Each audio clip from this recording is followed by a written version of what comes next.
Okay, I need you to pause whatever you're thinking right now, because what I'm about to share with you is going to contradict everything you've ever heard about men's health. And I mean everything. For years, men have been living with a silent fear. A fear whispered about in forums, searched for in private browsing modes, and rarely discussed openly. It's about self-pleasure and what it might be doing to one of the most important glands in your body, your prostate. The internet is full of horror stories. Tales of inflammation, damage, and even cancer risk. And if you're watching this video right now, chances are you've come across those warnings too. Maybe you've even believed them. But here's where things get wild. What if I told you that the truth is the exact opposite of what you've been told? What if the very thing you've been warned against might actually be protecting you? I know that sounds crazy, but stick with me because the science behind this is absolutely mind-blowing. And by the end of this video, you're going to see men's health in a completely different light. Before we dive into the shocking research, let's talk about the star of today's show, your prostate. Now, most guys don't think about their prostate until something goes wrong. It's this walnut-sized gland sitting quietly below your bladder, doing its job without much fanfare. Its main role? Creating the fluid that keeps sperm healthy and mobile. Simple, right? But here's what makes it fascinating. Despite being so small, this little gland has a massive impact on your long-term health. And as men age, it becomes even more critical to understand how it works. The problem is, for decades we've been fed myths about what keeps it healthy versus what harms it. And one of the biggest myths? That frequent self-pleasure is harmful. You've heard the claims. It wears out your prostate. It causes chronic inflammation. It increases your cancer risk. These aren't just random internet comments. These are deeply held beliefs that have scared men for generations. And honestly, it makes sense why people believe them. Prostate cancer is one of the most common cancers in men. So when you hear something might increase that risk, you take it seriously. For the longest time, these myths just existed.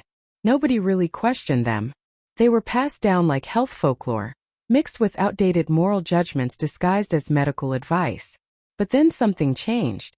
Researchers at Harvard University decided they weren't going to rely on assumptions anymore. They wanted real data, hard evidence. So they launched one of the largest studies ever conducted on this topic. And what they discovered didn't just challenge the myths, it completely demolished them. I'm talking about a study that followed nearly 32,000 men for almost 20 years. These weren't just random observations. This was meticulous, detailed tracking of lifestyle habits and health outcomes. One of the key things they measured: ejaculation frequency. Now, when the results came in, the research team probably had to double-check their numbers, because what they found was shocking. Men who ejaculated more frequently had a significantly lower risk of developing prostate cancer. Let that sink in for a second. Lower risk. Not higher. Lower. The numbers were crystal clear. Men who ejaculated 21 times or more per month had up to a 33% reduced risk of prostate cancer, compared to men who only ejaculated 4 to 7 times per month. That's a massive difference. And this wasn't some sketchy study from an unknown source. This was Harvard, one of the most respected research institutions on the planet. But wait, it gets better. This wasn't a one-off finding. Researchers in Australia conducted their own independent study and found the exact same thing. The protective effect was real, measurable, and consistent across different populations. So now we're not talking about a fluke. We're talking about a legitimate scientific discovery. The obvious question is, how?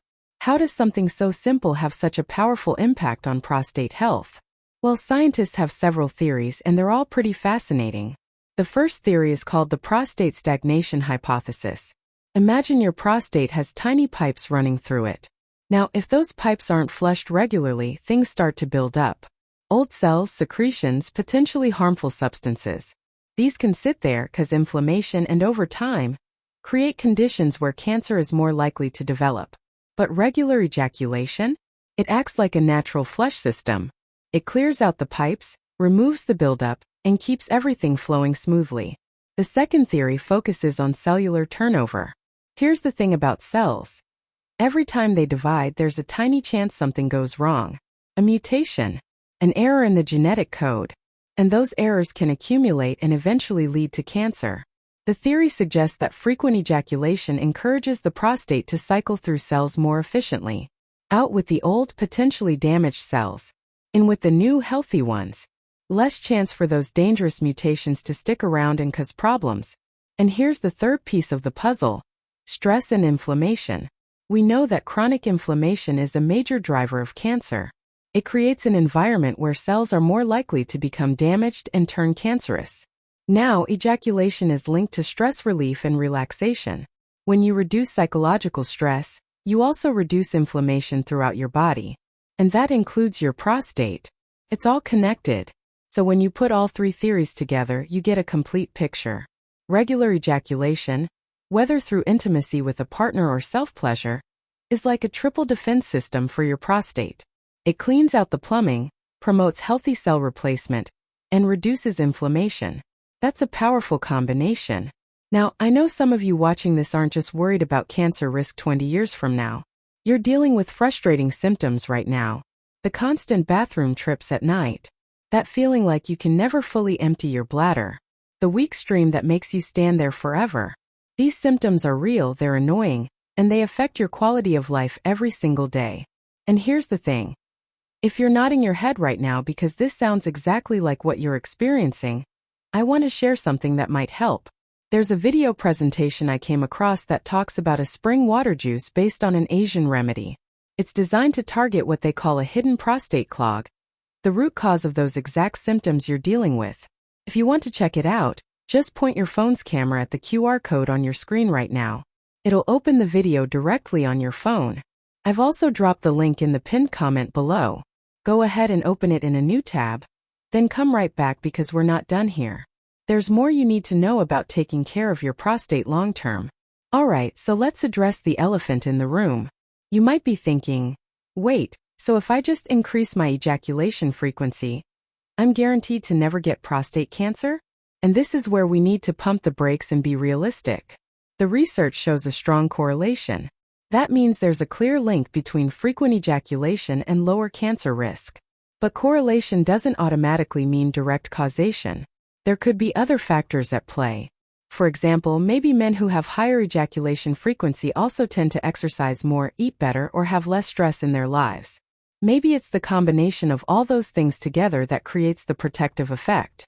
The key point is this. Ejaculation frequency is an important piece of the puzzle. But it's not the only piece. Think of it like building a house. You need a strong foundation, yes. But you also need walls, a roof, plumbing, and electrical. If you only focus on one element, the house isn't going to stand. So what are the other pieces you need? Let's start with diet. What you eat has a direct impact on prostate health. Diets loaded with fruits, vegetables, and healthy fats consistently show up in research as protective factors. Specific foods are especially powerful. Tomatoes, watermelon, and grapefruit are packed with lycopene, which has been linked to better prostate health. Green tea is another superstar. And don't forget omega-3 fatty acids found in fish like salmon and mackerel. These aren't just good for your heart. They're good for your prostate too. Next up, exercise. This one's non-negotiable. Regular physical activity helps you maintain a healthy weight, and obesity is a known risk factor for more aggressive forms of prostate cancer. You don't need to become a bodybuilder.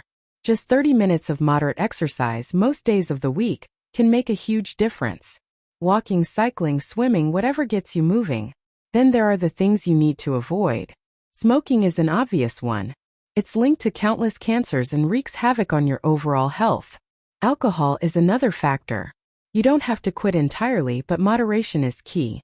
Heavy drinking is associated with increased cancer risk and can negatively impact your prostate. And here's the most important piece of advice I can give you. Be proactive with your healthcare. Nothing, and I mean nothing, replaces regular medical checkups. Especially if you're over 40 or 50, or if you have a family history of prostate cancer. Talk to your doctor about screening options like the PSA blood test. Early detection is everything when it comes to cancer. Catching it early means it's far more treatable, and your chances of a full recovery skyrocket. So let's bring this all together. We started with a question that most men have wondered about at some point. What does daily self-pleasure actually do to your prostate? And the answer, backed by rigorous scientific research from institutions like Harvard, is genuinely shocking. Far from being the dangerous, harmful activity that myths and fear have portrayed it as, it's actually one of the simplest, most natural things you can do to support long-term prostate health. It's not a magic cure. It's not going to replace a healthy diet, regular exercise, or medical checkups. But the evidence is compelling and clear. A healthy, intimate life, which absolutely includes self-pleasure, is your ally in maintaining prostate health, not your enemy.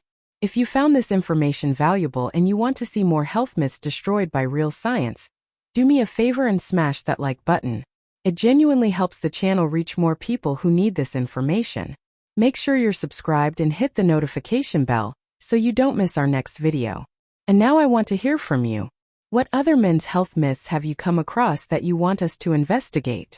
Drop your suggestions in the comments below. I read every single one, and your ideas help shape what we cover next. Stay healthy, stay informed, and I'll see you in the next video.